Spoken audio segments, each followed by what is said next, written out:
कोई त्यागी वृत्ति रहते हैं, कोई मुनि आदि बनने की भावना वाले भी रहते हैं, और कोई गृहस्थ में रह करके भी अपने आप को घर से निर्लिप्त करने का विचार चलता है। ऐसे लोग अलंकृतांस नगरी गोलक में रागी सोच रही, क्या यह सज्जा बहुत दिनों तक रह सकती है तेरी?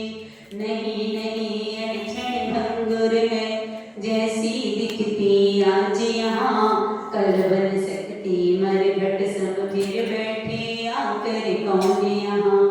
कानन समी हो जाए तो संत साधु को छोड़ कहो, नहीं किसी को हो सकता है इसके प्रति उत्साह अहो। क्या करें? ये सजीवी आज जो नगरी है, ये नगरी स्थायी रहने वाली, ये स्थायी है, स्थायी रहने वाली नहीं है, ये क्षणभंगुर है। आज इतनी सुंदर तरीके से सजाई गई है, लेकिन कल इसकी सुंदरता अपने आप फीकी पड़ेगी और राजकुमार आए और ये सब समाप्त हो जाएगा। तो जो बैरागी थे वो सोच रहे हैं कि आज ये नगरी सजी हुई है, कल ये मरघट के रूप में परिवर्तित हो सकती, नहीं हो सकती क्या? बड़े बड़े नगर जंगल बन जाते हैं और जंगल ही मंगल हो जाते हैं। अपन देख रहे हैं, आंखों के सामने देख रहे हैं कि जिस स्थान पर कोई खड़ा होना पसंद नहीं करता था, कोई से कहे भी तो तुम लोटा लेकर के भी चले जाओ तो भी पसंद नहीं करता था, और आज उसी स्थान पर महल और हवेली बनी हुई है, हाट लगे हुए हैं और लोग अच्छे ठाट से वहां पर रह रहे हैं। ये परिवर्तनशील है संसार, संसार में ऐसे ही होता है। आज जहाँ बाजार है कल वो मरघट के रूप में परिवर्तित हो सकता है, और आज जहाँ मरघट है वो बाजार के रूप में परिवर्तित हो जाता है। कभी चंदेरी गए तुम लोग? गए हो? चंदेरी दर्शन किए होंगे चौबीसी के। चंदेरी में वहाँ की किला वगैरह देखो ना। हम लोग जब चंदेरी एक बार मतलब गए, रुके हुए थे, दोपहर का समय था, तो हमारी 2 नंबर माता जी थी, मतलब कृष्णमती माता जी, तो उनको स्वाद जाना था, तो उन्होंने छोटे छोटे बच्चों से कहा कि क्यों तुम्हारे यहाँ ऐसा स्थान कहाँ मिलेगा? तो वो कहते हैं माता जी चलो हम आपको फूल बाग में ले चल रहे हैं। कौन से बाग में? फूल बाग में हम आपको ले चल रहे हैं, आप चलो। तो उनको थोड़ा सा ऐसा लगा कि फूल बाग में तो हरी होगी, पौधे होंगे, पुष्प होंगे, वहां कैसे जंगल जाएंगे? फिर उन्होंने सोचा कि माता जी हमेशा कहती हैं कि किसी भी बात को सुन करके मतलब उसके ऊपर थोड़ा सा पहले विचार कर लो फिर मना करो। तो उन्होंने कहा चलो, और उन्होंने ये भी सोचा कि दोपहर का समय है, थोड़ा बहुत स्थान हमें मिल ही जाएगा, और वो चलेंगे। जब बच्चे कहते थे फूल बाग है, फूल बाग है, तो उनकी कल्पना भी फूल बाग के जैसे है, तुम्हारी भी होगी, तुम भी सुनोगे तो। लेकिन जब वहां जाकर के देखा तो वो फूल बाग क्या था? वो तो उजड़ा हुआ बाग था। वहां लोग जाते ही थे, वहां तो लोग जाते थे, उसका नाम फूल बाग था, और आज वो उजड़ चुका था। ऐसे बहुत सारे नहीं है क्या? बहुत सारे जो बड़े बड़े किला थे जहाँ राजा रानी आदि सब रहते थे, आज वहां कुछ भी नहीं है। तो वो ये सोच रहे हैं कि ये सुंदर सी सजी हुई नगरी की सुंदरता स्थायी रहने वाली नहीं है। कल जब ये मरघट के समान बन जाएगी तो कोई इसको पसंद नहीं करेगा। यदि कोई पसंद करेगा तो वो होंगे हमारे दिगंबर मुद्रा के धारी मुनि महाराज, वो पसंद करेंगे और वो मरघट में जाकर के ध्यान लगा करके बैठ जाएंगे, क्योंकि वो वस्तु तत्व को और इस दुनिया की बारे भावनाओं को, दुनिया के संसार के स्वभाव को जानते हैं, इसलिए उनको कोई विकल्प नहीं आएगा। बाकी तुम्हें भी पहुंचा देते, तुम्हें भी ऐसा लगेगा कि कहाँ मरघट में छोड़ दिया है, यहाँ हम 1 मिनट भी कैसे रह पाए। तो यही बात यहाँ पर आ रही कि बैरागी ने तो ऐसा सोच लिया, लेकिन अब भोगी लोग थे, भोगी लोग भी तो होते हैं ना, जिनको पंचेंद्रिय के विषय वो बहुत अच्छे लगते हैं। जो भोगी लोग थे वो सोच रहे थे, भोगी को तो लगा मान लो प्रथम मारे भोगों का अवसर पाया, सामग्री भी बचा नहीं भय रोगों का, खूब भोग लो जितना भी मैं भोग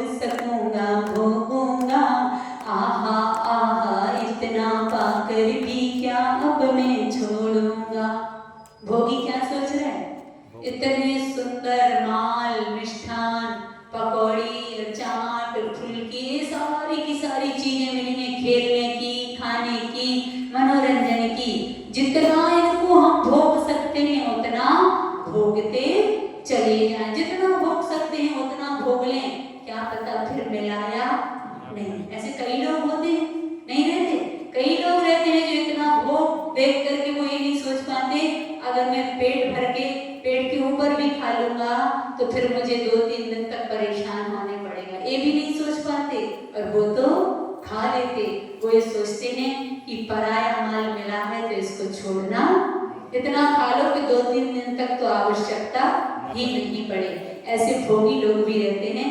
शायद माता जी ने तुम लोगों को एक घटना सुनाई होगी, एक सेठ जी थे, वो भी ऐसे ही थे। वो कहीं जीवने के लिए जाते तो बिल्कुल पेट इतना खा करके आते, इतना खा करके आते, सब जानते थे कि सेठ जी बैठे हैं तो सेठ जी थोड़ी सी देर में उठने वाले थे। तो बड़े अच्छे सेठ जी, पैसों वाले सेठ जी भी थे, दयालु भी थे, सब थे, लेकिन रसना इंद्री की बहुत ज्यादा लोलुपता थी। तो एक दिन वो जीवन में गए और भोजन कर रहे थे, करते करते वहीं के वहीं पड़ गए, गिर गए।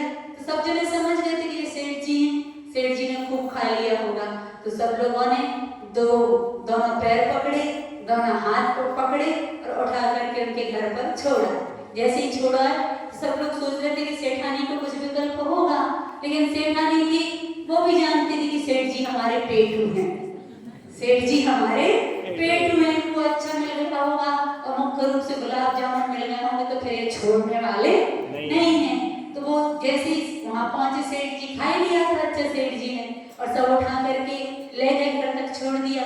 तो अभी सेठानी ने सोचा कि कुछ तो उपाय करें, एकदम पेट तन रहा है, कुछ तो हिलाना डुलाना तो पड़ेगा, नहीं तो फिर ऐसे में कुछ हो जाएगा तो क्या करेंगे। तो सेठानी ने एक गोली निकाली, हवावान हरडे की गोली आती ना पाचन वाला, वो गोली निकाली और सेठ जी को दी। सेठ जी चुपचाप एक गोली खा लो और पानी पी लो। तो मालूम सेठ जी क्या कहते हैं? सेठ जी कहते हैं कि अगर इतनी इस गोली की जगह होगी तो एक गुलाब जामुन। ऐसे भी लोग होते हैं, भोगी लोग होते हैं। जो भोगी लोग होते हैं वो इस तरीके का सोचते हैं कि मिला है तो इसको छोड़ना नहीं। लेकिन जो बैरागी होते हैं वो बैरागी उनको कहते हैं कि ये तो जिंदगी नहीं, अनंत काल निकल गया है खाते खाते, और आज हम जितना खा रहे हैं, जैसा खा रहे हैं, ये सब जूठन है हमारी ही, किसी दूसरे की नहीं, हमारी ही जूठन है। क्योंकि इन सब वस्तुओं को भोग भोग करके हमने छोड़ दिया है, तो एक जूठन है और इसी को हम बार बार भोगने का फिर प्रयास कर रहे हैं। ऐसा कौन सोचते हैं? बैरागी। और भोगी तो कहता है कि मिला है सो छोड़ो नहीं, चारवाक मत की भांति कर्ज लेकर के पियो लेकिन घी पियो, ठीक है ना?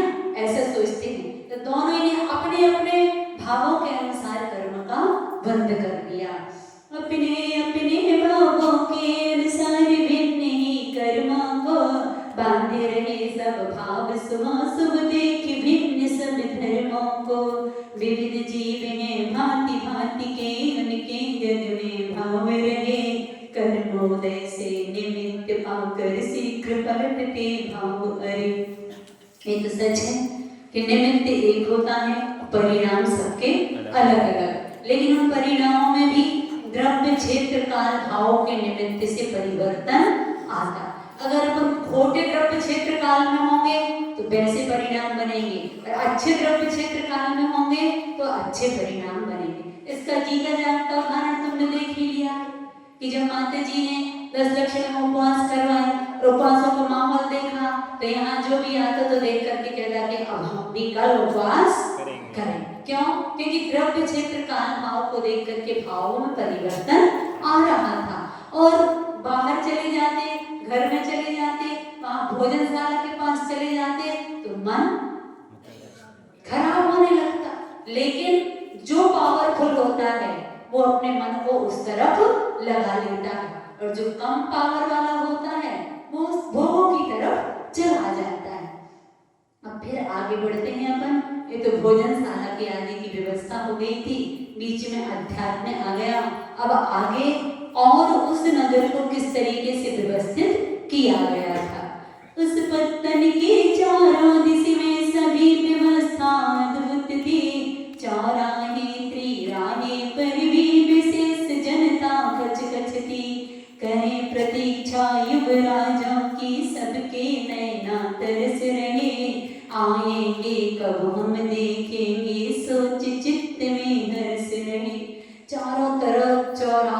भांति रात्रि रहा, चारों तरफ जनता ही जनता और कुछ दिखाई ही नहीं दे रहा था। जैसे जब कभी आचार्य भगवान का जिस किसी गांव में या नगर में प्रवेश होता था तब भी ऐसी ही स्थिति बनती थी।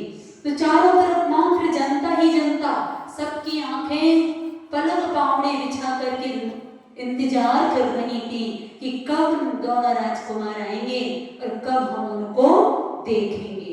राज तनुजा कमलावती ने दोनों अग्रज से मिलने, आरती करने स्वागत करे अरमान सजाए थे मन में।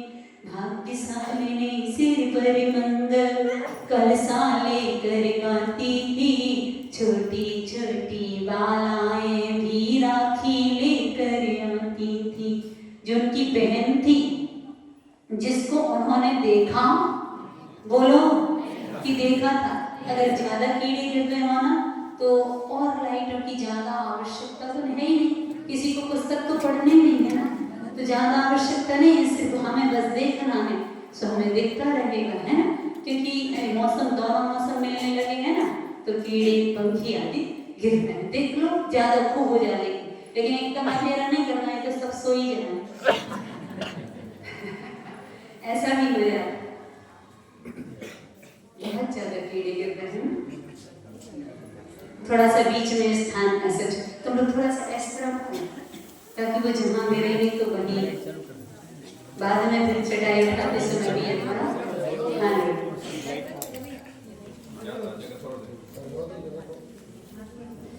उसकी जो बहन थी, छोटी बहन, उन राजकुमारों ने अपनी बहन को नहीं देखा था, उनको पता भी नहीं था कि हमारी एक बहन भी है, क्योंकि वो तो 8 साल की उम्र में चले गए थे पढ़ने के लिए।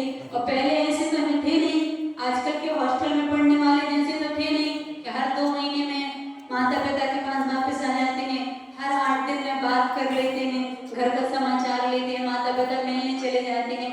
ऐसा नहीं होता था पहले गुरुकुलों में। गुरुकुल में तो गए सो गए, पूरा अध्ययन करके ही लौटेंगे। तब तो राजा इतनी अच्छी अगवानी कर रहा था, तो उन्होंने देखा नहीं तो वो कमलावती नाम था उस बहन का, वो अपने भाइयों का बड़ा इंतजार कर रही थी। वो अपनी माँ के मुख से दोनों भाइयों के बारे में सुनती थी, तो आरती लेकर के दिल में और आंखों में और दिमाग में बहुत सारे अरमान संजो करके तैयार खड़ी थी कि कब मेरे भैया आएंगे और मैं अपने भाइयों की कब आरती उतारूंगी और कब उनके हाथ में राखी बांधूंगी। कौन इंतजार कर रही थी? और उसके साथ उसकी बहुत सारी सहेलियां थी, जो सहेलियां भी उसके साथ साथ मंगल कलश लेकर के उनका स्वागत करने के लिए खड़ी थी। चौक पूरती नाच नाचती माँ से पूछे चंगी, कब आएंगे भैया राजा सब जनता के सुख संगी। ढोल ढमाके गाजे बाजे घंटा झालर सननाई, ताल मजीरे वीणा वदन करते थे सब हंसाई। और ये सच है, जिस बहन का भाई बहुत लंबे अरसे के बाद जो मिलता है, आने वाला होता है, तो उसको बहुत इंतजार रहता है। इंतजार रहता है कि कभी तो आएगा, कभी तो आएगा, कभी तो आएगा। तो उस बहन को भी बड़ा इंतजार था। चारों तरफ बाजे बज रहे थे, सहनाइयां बज रही थी और बड़े मीठे मीठे स्वरों में सब प्रकार के वाद्य यंत्र बज रहे थे। सब लोग ऐसे कीर्ति गा रहे थे राजा की, राजकुमारों की और राजकुमारी की। इसके बाद फिर जो जलूस की में वस्त्र पहन करके शोभा थी उसको बता रहे हैं। मंत्री सेनापति सेना को, पुरोहितों अध्यक्षों को, नगर श्रेष्ठ को, श्रेष्ठ जनों को, दास दासियों भृत्यों को आज्ञा दी थी धराधीश ने, नगर पदार्पण करवाओ, सम्मुख जाकर युवराजों के प्रेम भाव सब दर्शाओ। राजा ने आदेश दिया कि गांव के बाहर तक दोनों राजकुमारों का रथ आ गया है, अब उनको गांव में प्रवेश करवाओ। करवाते हैं ना, अपन भी अगवानी करने जाते हैं तो भैया गांव के बाहर तक चलो, फिर वहां से बाजे आएंगे, जलूस आएगा और फिर थोड़े और आ जाते, थोड़े और आते आते, और जब मंदिर में प्रवेश होने लगता है तब तक तो भी भारी भीड़ भी हो जाती है और सब लोग उत्साह के साथ पहुंच जाते हैं। तो राजा ने आज्ञा दी कि बड़े प्रेम से दोनों राजकुमारों को आगे गांव के अंदर प्रवेश करवाओ। और जो सब लोग जुलूस में जा रहे थे उनकी वेशभूषा बता रहे हैं। बता दें कि जैसे अभी तुम लोगों का जुलूस निकला था ना, तो तुम्हारी वेशभूषा को देख करके बहुत सारे लोग प्रभावित हुए थे। कितने अच्छे लग रहे थे ये पुरुष वर्ग, धोती दुपट्टा और माथे पर पगड़ी, इसको बांध करके जा रहे थे तो बड़े अच्छे एक ताल में और एक सुर में ऐसे जा रहे थे तो बड़े अच्छा लग रहा था। धरणीपति के आदेशों से तत्पर थे सब जाने को, कोई सिर पर टोपी पहने कोई साफा बांधे हो, टोपी में भी लगा कलंगी रुमाल कर में ले करके, कोई घुंडी लगा स्वर्ण की ताव मूछ पर दे करके, पहने मुद्रिका नामिका में कंठहार भी धारा था, जिसने बांधा कमर पट्ट वो दिखता सब में न्यारा था। पुरुषों की वेशभूषा बता रहे हैं कि सब लोग अपने सिर पर टोपी लगाए हुए थे, किसी ने साफा बांधा था और साफे में भी एक कलगी टाइप की सुंदर सा किलक टाइप का लगाए हुए थे और हाथ में रुमाल लिए थे, और जिसके कुर्ते में सोने के बटन लगे हुए थे वो थोड़ी अपने आप में अहंकार के साथ चल रहा था और अपनी मूंछों पर ताव देता हुआ आगे बढ़ रहा था। किसी ने अंगूठी पहनी थी, कोई गले में हार पहने था। और एक दिन बताया था ना कि पुरुषों के श्रृंगार में एक बड़ा श्रृंगार होता है कमर पर पट्टा बांधने का। आज भी में कई लोग जो जब कभी श्री जी की शोभा यात्रा निकले या अन्य कोई धार्मिक अनुष्ठान हो तो सोने का अच्छा मोटा, महिलाएं तो पतली सी गरदनी पहनती हैं, लेकिन वो पुरुष वर्ग अच्छा मोटा सोने का पट्टा अपनी कमर में बांध करके चलते। तो वे लोग भी बड़े अच्छे से चल रहे थे और जो लोग इस वेशभूषा में थे वे अलग से ही दिखाई दे रहे थे। वेश पहन कर राजा शाही सजे धजे यूं लगते वे, विवाह करने निकले मानो दूल्हा छल छबीले।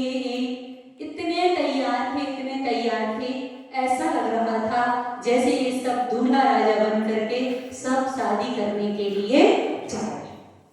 कोई अपने बच्चे के भी लहरदार सुब पगड़ी को बांध किया तैयार, साथ में पकड़ा कर निज उंगली को। छोटे छोटे बच्चे थे, उन बच्चों को भी किसी ने अच्छी लहरिया वाली जो चुन्नी वाली साड़ियां आती ना, उनकी पगड़ी बांध करके और उंगली पकड़ करके उनको साथ में लेकर के चल रहे थे। और किसी ने अपनी बेटी को पहनाया लहंगा था, सिर पर इसकी बैणी में सनकनक फूल भी महंगा था, गोदी में ले कोई अपनी बच्ची से तुतलाती सी, बोली में था बातें करता बच्ची भी खिलाती सी। उसकी बेटी को अपनी गोद में लिया था, बड़ा अच्छा लहंगा पहना लिया और उसकी चोटी में सोने का, बोलो क्या बांधा था, फूल, सोने का फूल बांध दिया। और बिटिया भी अच्छी अपने पिता की गोदी में थी, सो इठला करके बातें कर रही थी और सबको बड़ा अच्छा लग रहा था। सैनिक जन सब अपनी वर्दी में ही संचित थे, अश्वारोही अश्वों पर थे कि शस्त्र भी संचित थे।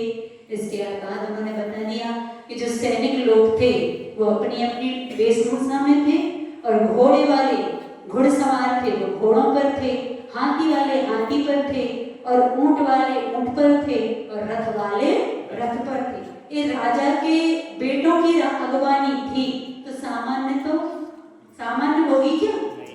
राजकुमारों की अगवानी हो रही थी तो सामान्य की तो कोई बात थी नहीं। अब उनके बीच में जो दास दासियां चल रही थी वो आपस में बातें तो करते ही, ऐसा तो है नहीं कि कोई मौन पूर्वक पूरे जलूस में चलता चला जाए या फिर उन्हीं के गुणगान करता चला जाए, ऐसा भी नहीं होता है।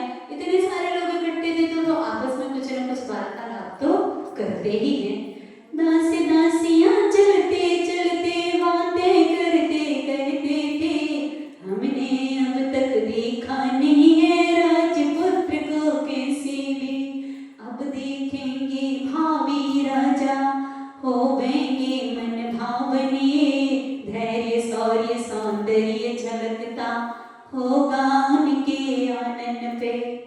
अब वो दास दासी थे, वो राजकुमार चले गए थे, लगभग 12-13 साल हो गए उनको गए। तो उन दास दासियों ने नए नए आए होंगे ना, तो उन्होंने कहा कि हमने तो देखा ही नहीं है कि आखिर राजकुमार हैं कैसे, लेकिन अब हम देखेंगे जो हमारे भाभी राजा बनने वाले हैं उनको अब हम देख करके बड़े प्रसन्न होंगे। मक्खन सम वे कोमल होंगे, कठोर होंगे पत्थर से, पर दुख का तर अपने दुख में रहते होंगे निश्चल वे। क्षेमंकर की प्रतिकृति होंगे, सुंदर होंगे रानी से, प्रजाजनों के हृदय हार बन खुश कर देंगे वाणी से। देखो लोगों की कल्पनाएं चल रही हैं। कोई कह रहा है कि मक्खन, मक्खन जानते हो ना क्या कहलाता है? किस में कैसे निकलता है? मलाई वाला मक्खन नहीं कहलाता। जो जब दही जमाते हैं उसको भिगोते हैं, उसके ऊपर जो आता है वो कहलाता है मक्खन। मक्खन खाते हो तुम लोग? 48 मिनट के अंदर अंदर वाला खा सकते, उसके बाद यदि खाते हो तो फिर वो अभक्ष्य हो जाता है अंतर मुहूर्त के बाद। और वैसे भी मक्खन बहुत भारी गरिष्ठ होता है, सामान्य नहीं होता, क्योंकि उसी को तपा करके उसमें से घी निकलता है। तो वो लोग आपस में चर्चा कर रहे हैं कि हमारे दोनों राजकुमार जैसे मक्खन बिल्कुल सॉफ्ट होता है, कोमल होता है, वैसे हमारे दोनों राजकुमारों का मन बिल्कुल कोमल होगा। दूसरों की पीड़ा में इतने कोमल होंगे, इतने कोमल होंगे कि वो उनके दर्द को दूर करने का पूरा उपाय करेंगे, लेकिन खुद की पीड़ा में पत्थर के जैसे कठोर होंगे और अपनी पीड़ा को सहन करेंगे। जैसे कि हमारे मुनि महाराज होते हैं कि नहीं होते? बोलो, होते हैं कि नहीं होते? अपनी पीड़ा में बताते भी नहीं हैं और सहन करते चले जाएंगे। और ये तो वैसे देखना है ना, तो एक सम्यक दृष्टि का चिन्ह है। सम्यक दृष्टि जो होता है वो दूसरे की पीड़ा में उसकी आंखों से आंसू बह जाते हैं और अपनी पीड़ा में उसकी आंखों में आंसू नहीं आते। और जो दूसरों की पीड़ा के, दूसरों की आंखों के पीड़ा वाले जो आंसू हैं उनको पहुंचने का प्रयास करता है, आचार्य भगवान कहते हैं वो ही एक दिन अपनी आत्मा का जो स्वभाव है करुणा, दया, उसको प्राप्त करने का पुरुषार्थ कर लेता है। तो वो राजकुमार भी ऐसे होंगे, क्योंकि हमारी रानी इतनी अच्छी है और हमारे राजा भी इतने अच्छे हैं, तो पक्का है कि हमारे राजकुमार भी अच्छे होंगे। कोई सोच रहा है क्षेमंकर के जैसे लगते होंगे कि बिमला रानी जैसे सुंदर लगते होंगे, सोचते हैं ना। अपन भी जब पहले आचार्य भगवान को देखा था और उनकी माँ को नहीं देखा, उनके पिता को नहीं देखा, तो लोग कल्पना तो करते ही हैं कि ये अपनी माँ जैसे लगते हैं कि अपने पिता जैसे लगते। बच्चे दो जमा जैसे तो लगेंगे और कहाँ जाएंगे? या तो ननिहाल की तरफ जाएंगे या फिर दादा की तरफ जाएंगे, दो में से कहाँ जाएंगे? कहते हैं वो तो ऐसा कहते ही है। तो वो चर्चा कर रहे हैं सब लोग, क्या पता कैसे लगते होंगे। कोई कहती हमने तोरे उनको देखा बचपन में, लगते होंगे बहुत बड़े अब होगा बचपन नहीं उनमें। और कोई कहती जब वो बहुत छोटे छोटे थे, जब गुरुकुल पढ़ने जा रहे थे तब हमने उनको देखा था, लेकिन अब तो 12-13 साल हो गए ये गुरुकुल गए, इतने बड़े हो गए होंगे, ना जाने अब कितने सुंदर और कैसे गंभीर होंगे, क्योंकि अब वो भविष्य में हमारे राजा बनने वाले हैं। एक बोली वो कब आएंगे, कितनी हो गई देर, अरे बच्चे घर पर रोते होंगे, क्यों आने में देर करे। अगर महिलाएं तो महिलाएं हैं, उनको बहुत सारे काम काज रहते हैं। अब बहुत देर से वो जुलूस में चल रही थी, घर पे बच्चों को छोड़ करके आई थी, तो वो सोच रही है कितनी देर हो गई, अब कब आएंगे कब आएंगे कब आएंगे। हमारे बच्चे घर पर रोने लगे होंगे और सोच रही है कि अगर देर हो तो मैं जल्दी से घर पर जाकर के आती हूँ। खांडू कॉलोनी ऐसा होगा उनका घर, मंदिर बीच में और चारों तरफ घर, तो उसने सोचा कि जैसे पास में आ जाएंगे तो अपन जल्दी से जुलूस में चले जाएंगे और जल्दी से घर जा करके हम अपने बच्चों को संभाल करके आए। जैसे यहाँ है ना, यहाँ आए अभिषेक देखा और जैसे घर पर काम है तो जाके घर का काम करके आ जाओ, फिर आकर के भोजन कर सकते हैं है ना, क्योंकि ज्यादा दूरी तो है ही नहीं घरों की, पास में है, ऐसे ही उनके भी घर होंगे, ठीक है ना। मैं घर जाकर फिर आती हूँ, जल्दी आ जाती हूँ, खिला पिला कर बच्चों को कुछ लौट शीघ्र में आती हूँ। वो अपनी सहेली से कह रही है कि मैं जा रही हूँ, मैं घर पर बच्चों को थोड़ा सा खिला पिला आऊं, और यदि सो जाएंगे तो सुला दूंगी, फिर आकर के हम जुलूस में शामिल हो जाएंगे। ऐसा कही कर घर के पथ पर मुड़ी, तभी कुछ दूरी पर ध्वजा देख फहराती नभ में, बोली खुशियां मन भर कर। जैसे वो घर जाने के लिए मुड़ी, तब एकाएक उसने देखा कि अरे वो ध्वजा दिख रही है। किसकी ध्वजा दिख रही थी? जो रथ पर एक जो जिन शासन की पताका लगी हुई थी, वो ध्वजा दिख रही थी। उसने देखा कि ध्वजा दिख रही है, मतलब अब रथ बिल्कुल पास में आ गया है। तो बड़ी खुश होकर के बोली है कि अपनी सहेलियों से कहती है, देखो देखो दूर तक चारों दिशा में धूली है, और लहरती ध्वजा देख कर लगता रथ की चूली है। कुंवरी युगल बस बैठी इसी में, आते ही से लगते हैं, मैं देखूंगी देख जनों को, भाग्य सभी के जगते हैं। बड़ी प्रसन्न हो गई अपनी सहेलियों को बता करके कि देखो पीछे वो ध्वजा दिख रही है। अपन भी करते हैं ना, देखो अच्छे से कान लगाओ, आवाज आ रही है बाजों की, मतलब अब पास में है। थोड़ी थोड़ी आवाज आ रही है, मतलब थोड़ी सी दूरी होगी, थोड़ी और तेज आवाज आने लगी तो थोड़ी पास में आ गए। इसी प्रकार से अनुमान तो लगाते, नहीं लगाते क्या? ऐसे अनुमान लगा करके तो हम अपने सारे कार्यों को करते हैं। तभी गगन में जय जय जय की ध्वनि का गुंजन कान पड़ा, हर्षोल्लासित रोमांचित हो सबका मन से नाच उठा। ढम ढम ढम ढम ढोल बजे थे, तन तन तन तन तान बजे, झन झन झन झन झनी आवाजे, घंटे की आवाज घनी। बाजों की आवाज आने लगी, और सबसे आगे जो ध्वज लेकर के चल रहे थे, जो राज चिन्ह से अंकित थे, उन ध्वजों को लेकर के दिखने लगे, लहराने लगे।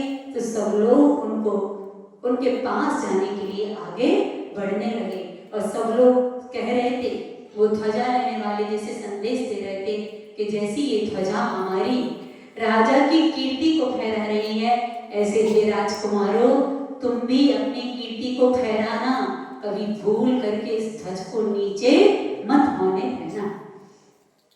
इन सब में सुन सरवा कर सके युवराजों का रथ चलता, सजा सजाया दिखता मानो ना केंद्रों की हो रचना। पूरे जुलूस में सबसे आकर्षक क्या था? बोलो क्या था? राजकुमारों का रथ सबसे ज्यादा आकर्षक लग रहा था, और उस रथ को देख करके ऐसा लग रहा था जैसे स्वर्ग से सौधर्म और ईशान इंद्र उस रथ में बैठ करके धरती पर उतर करके चले आ रहे हैं। बात तो बिल्कुल सही थी, राजकुमार थे, युवा थे, और पूरे राज सही ठाट बाट के साथ थे, तो वो तो सुंदर लग ही रहे थे, लगते ही है।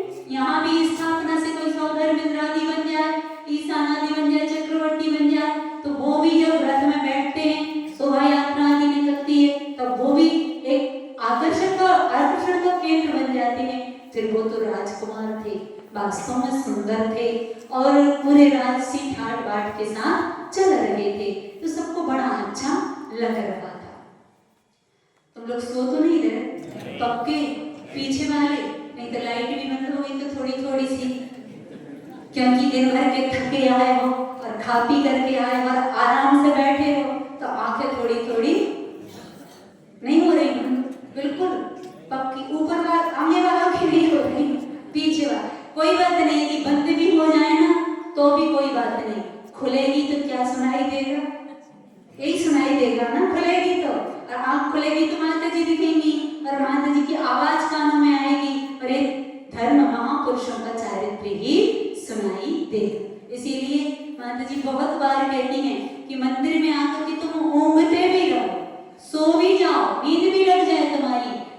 भी कोई हानि नहीं है, क्योंकि आंख खुलेगी तो भगवान दिखेंगे, जिनवाणी दिखेगी, भगवान की प्रतिमा दिखेगी, मंदिर का वातावरण दिखेगा, और घर में जागते भी रहोगे तो भी पंचेंद्रिय के विषय भोग के अलावा और कुछ भी दिखने वाला नहीं। इसीलिए घर मंदिर में आकर के ऊँघते भी रहोगे तो भी ठीक है, क्योंकि जब आंख खुलेगी, जब क्या दिखेगा? धर्म। नहीं दिखेगा क्या?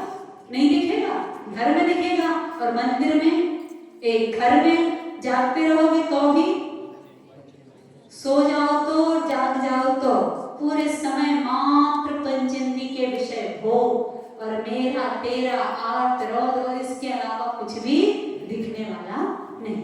वही बच्चे, वही लक्ष्मी, वही स्वामी, वही सब, वही दिखते रहेंगे और कुछ भी नया मिलने वाला नहीं है। और मंदिर में जब भी सोते सोते भी उठोगे तो भी, जब जब देखोगे भगवान की प्रतिमा को, तब तक अगर तुम अच्छी दृष्टि से देखोगे, नई दृष्टि बना करके देखोगे, तो सच कह रही हूँ कि मंदिर में जितनी बार तुम दर्शन करोगे उतनी बार तुम्हें भगवान कुछ नए रूप में दिखे।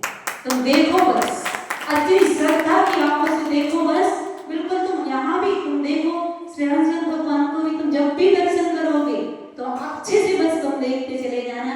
तुम्हें ऐसा लगेगा कि सुबह कुछ और रूप था, दोपहर में कुछ और है, सायंकाल कुछ और वो पूरा का पूरा हमें संदेश भी देते चले जाते हैं। लेकिन अब दोपहर में तुम आते ही नहीं हो तो तुम्हें कैसे पता चलेगा?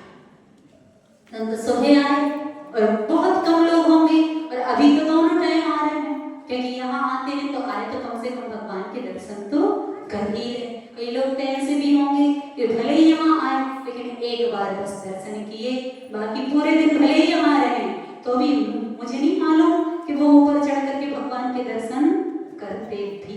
एक बार कर लिया बस, बाकी यहाँ आए, इस परिकर में आए हैं, कितनी सी सीढ़ियां हैं, चढ़ करके एक बार जिनेंद्र देव के दर्शन तो कर ही लेना चाहिए। जितनी बार करोगे उतनी बार नया नया अनुभव, और कर्म की निर्जरा उतनी बार कर्म की निर्जरा होगी। ऐसा नहीं कि एक बार तो कर लिए, जितनी बार करते चले जाओगे उतनी बार कर्म की निर्जरा होती चली जाएगी, क्योंकि ये और कोई नहीं, ये तीन लोक के नाथ सच्चे देव हैं।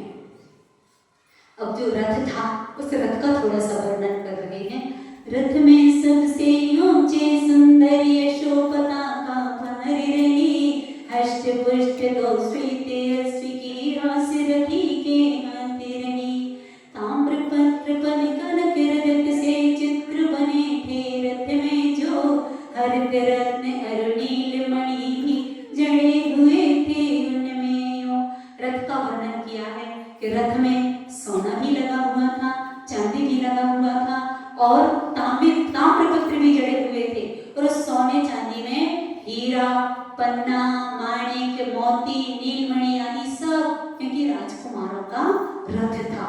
उसको देख करके जो विद्वान लोग थे, विद्वान लोग कहते हैं, तुम्हें खाना कॉलोनी में भी होंगे कुछ विद्वान लोग, जो ऐसे विद्वान होते हैं, देखो एक किताब के विद्वान अलग, जो एक ऐसे चिंतनात्मक धारा जिनकी चलती है कि किसी भी वस्तु को देख करके वो अध्यात्म में लगाएंगे या फिर तत्व लगाएंगे। ऐसे विद्वान जो होते हैं वो किसी भी वस्तु को देख करके पंच परमेष्ठी को याद कर लेते हैं, मुनि राज को याद कर लेते हैं, जैसे माता जी ने बताया ना, बताते कई बार तो मैं क्लास में इन बातों को माता जी ने बताया है। कोई बात यहाँ पर आ रही कि वहाँ जो कुछ लोग विद्वान थे उसमें चल रहे थे, उनकी चर्चा यहाँ पर हो रही है। देख देख कर कलाकारिता रथ में ज्योत कीर्ति थी, सोच रहे थे ताकि पुरुष से परमेष्ठी ही वर्णित जी। जो विद्वान थे वो रथ को देख करके सोच रहे थे कि हमारे 5 परमेष्ठी के रंग हैं। 5 परमेष्ठी के रंग याद है? याद है कि नहीं है? बोलो, सिद्ध भगवान का कौन सा रंग है? सिद्ध भगवान का कौन सा? बोलो, ये याद नहीं है तुम लोगों को? और इतनी पाठशाला पढ़ते हो, इतना सब कुछ पढ़ते, 5 परमेष्ठी के रंग याद नहीं है? फिर कैसे किसी चीज को देख करके पंच परमेष्ठी की का चिंतन करोगे? सिद्ध परमेष्ठी का रंग लाल है और अरहंत परमेष्ठी का सफेद रंग है। आचरी परमेष्ठी का पीला, क्योंकि आचरी परमेष्ठी हमेशा मोक्ष मार्ग में बढ़ने के लिए उत्साहित करते हैं, उनका रंग पीला है। और उपाध्याय परमेष्ठी का हरा, क्योंकि उपाध्याय परमेष्ठी जिनवाणी का अध्ययन करा करके शांति की का मतलब परिचायक है हरा रंग। और साधु परमेष्ठी का बोलो, नीला की काला की काला, या तो नीला कह दो डार्क वाला अथवा काला। साधु परमेष्ठी का रंग कौन सा होता है? काला। क्यों? क्योंकि साधु परमेष्ठी इस समाज के बीच में रहता है। तो आचार्य ने कहा है कि तुम्हारा रंग काला है, तुम काले रंग पर किसी का रंग नहीं चढ़ता। सही है? काले रंग पर किसी का रंग नहीं चढ़ता, दूसरे रंग की मिलावट नहीं होती। और अन्य रंगों में तो किसी दूसरा रंग मिल जाए तो तत्काल वो तीसरा रंग खड़ा हो जाता है। तो साधु परमेष्ठी का रंग काला है कि तुम विषय भोगियों के बीच में रह करके भी इन विषय भोगियों का रंग तुम्हारे ऊपर ना चढ़ जाए। तो प्राज्ञ पुरुष थे, वो सोच रहे थे कि इस रथ में जो लाल रंग लगा हुआ है, तांबा लगा हुआ है, तांबा कौन से रंग का होता है? लाल रंग का। तो ये लाल रंग सिद्ध परमेष्ठी का परिचायक है, और जो सफेद रंग चांदी लगी हुई है वो अरहंत परमेष्ठी की परिचायक है, और जो सोना है वो कौन से परमेष्ठी का परिचायक है? कौन से परमेष्ठी? आचार्य परमेष्ठी का।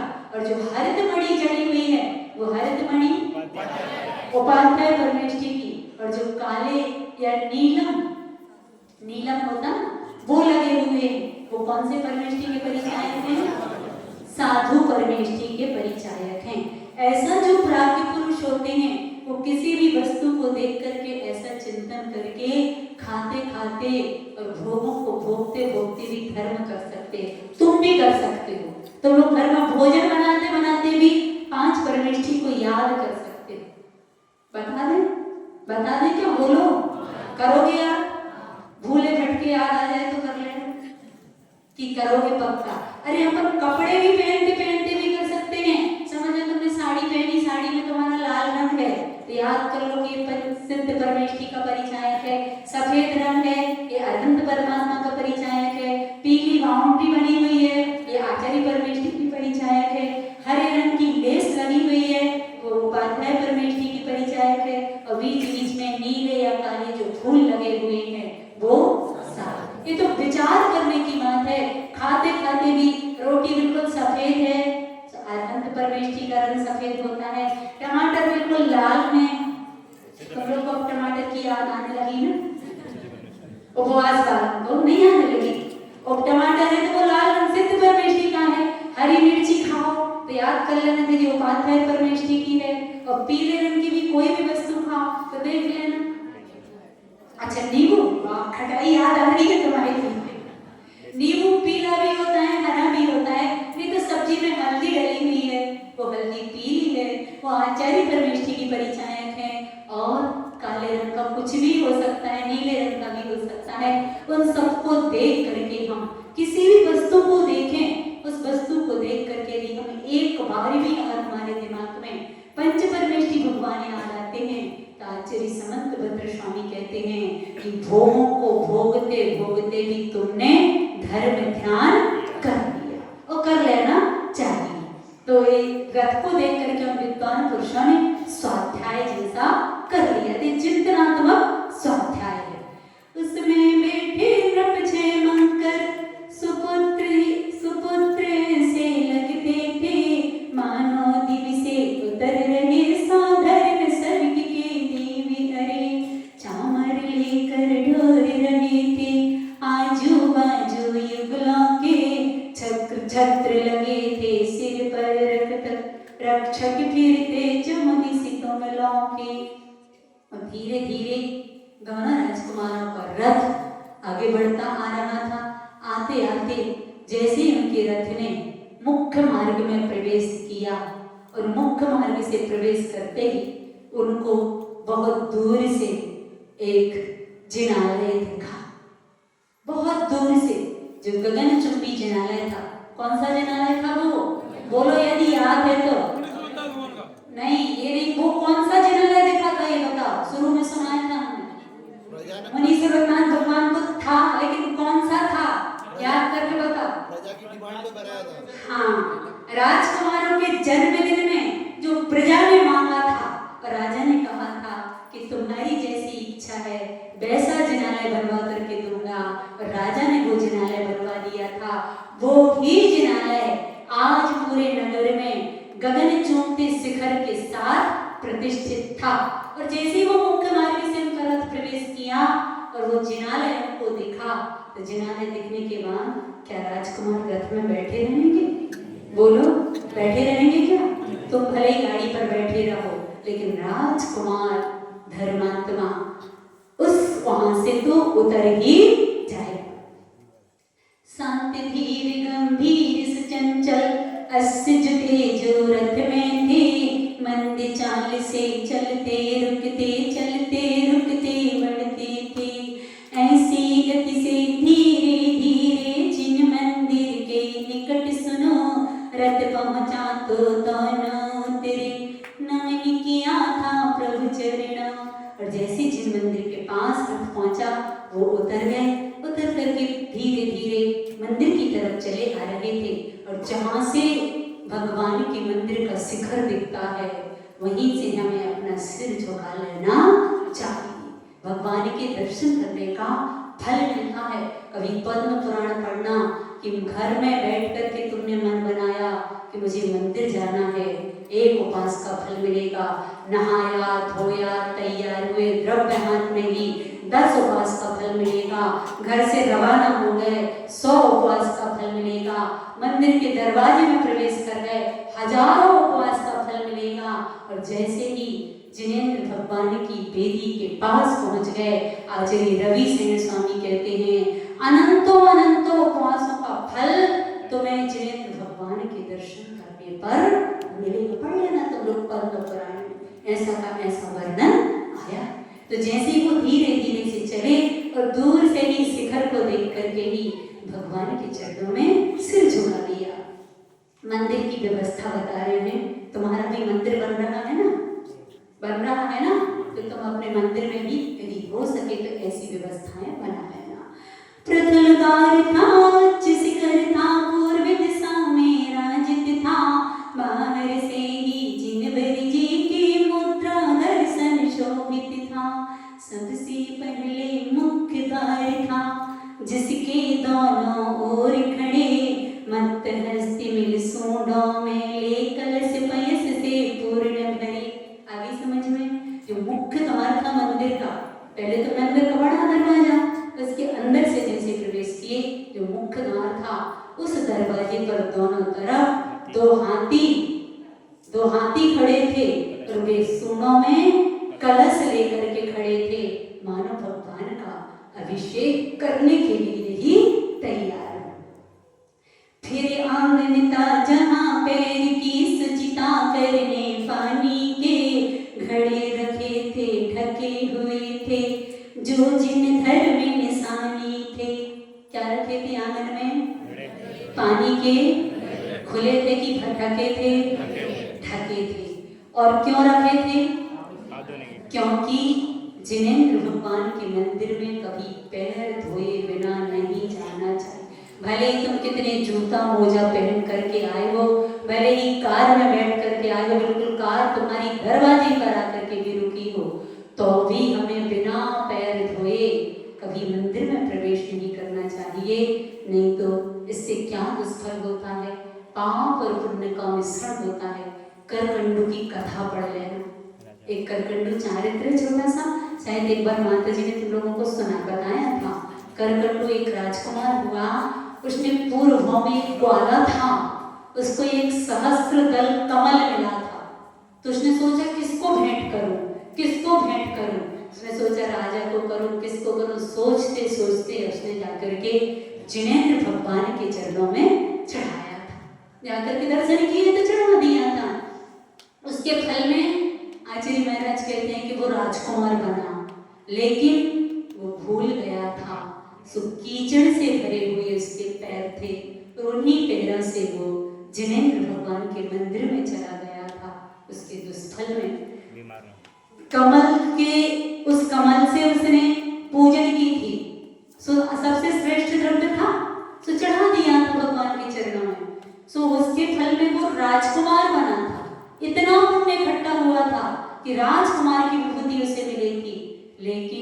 बिना पैर धोए चला गया था, सो इसके पैर में खुजली का रोग हुआ था, इतना बड़ा दाग था उसके हाथ में इतना बड़ा दाग था। क्यों? क्योंकि वो बिना पैर धोए जिनेंद्र भगवान के मंदिर में चला गया था।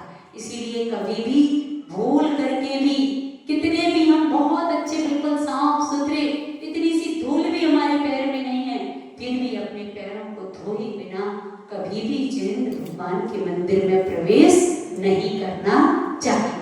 नहीं तो पुण्य और पाप का मिश्रण इसी तरीके से होता चला जाता है। फिर उसके फल में बन तो गए सेठ, और लेकिन घर में ड्राई फ्रूट्स के गोदाम जैसे, मतलब बर्नी भरी रखे हैं, पीपे भरे रखे हैं, शक्कर के बोरे, पूरी गोदाम को खरीदने की क्षमता है, लेकिन शक्कर को सूंघने की क्षमता नहीं है। क्यों? क्योंकि पुण्य और पाप का मिश्रण किया। पुण्य है सो भोग की सामग्री तो मिली है, लेकिन भोगने की क्षमता नहीं मिली। इसीलिए पुण्य और पाप का मिश्रण नहीं करना, शुद्ध पुण्य को, और पुण्य क्यों, पाप को समाप्त करने का प्रयास कर, पुरुषार्थ करने के लिए हमें जिनेंद्र भगवान के धर्म की आराधना करना चाहिए। फिर क्या था? अंदर अंदर और पहुंच गई कि घर वाले बृहद रहा, जिसमें सिंहासन पर सुंदर प्रभुवर का था बिंब महा, छत्र फिर रजतमयी जो शोभित मुक्तामणियों से, प्रभु की देते तीन लोक स्वामित्व सूचना क्रम क्रम से। फिर जाकर के देखा अंदर तो बड़ा सुंदर सा बड़ा सा गर्भालय था। गर्भालय बहुत बड़ा था, उसमें सिंहासन पर मुनि शोभतनाथ भगवान की प्रतिमा विराजमान थी। क्यों थी मुनि शोभतनाथ भगवान की प्रतिमा विराजमान? बोलो, आदिनाथ भगवान की क्यों नहीं थी? क्यों? क्योंकि जिस का शासन चल रहा होता है उसकी ही विशेष पूजा आराधना की जाती है। जैसे अपन भी हर कार्य में महावीर भगवान की जय तो बोलेंगे। क्यों?